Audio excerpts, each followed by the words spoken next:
तर नमस्कार मित्रांनो, माझे नाव श्याम शिंदे आणि न्यू ब्लॉग मध्ये तुम्हाला सर्वांचं स्वागत आहे. तर मित्रांनो, माझ्या मागं लागलेलं आहे काम. तर माझ्या वडिलांनी मला मसळ आणायला सांगितलं, चला आपण जाऊन मसळ आणू.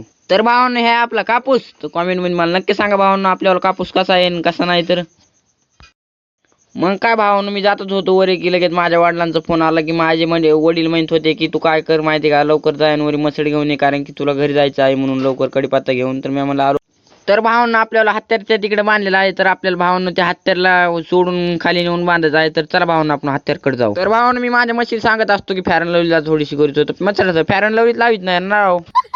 मग काय भावानं मसळ सोडली. चला मग मी निघालो खाली म्हशीला घेऊन. मग मी म्हणलं चल बाई माझ्या माग माग तरी चल ना. मग काय भावानं म्हशीला खाली आणत होतो, इकडे याचा रेडकू पण आलटत होता ना.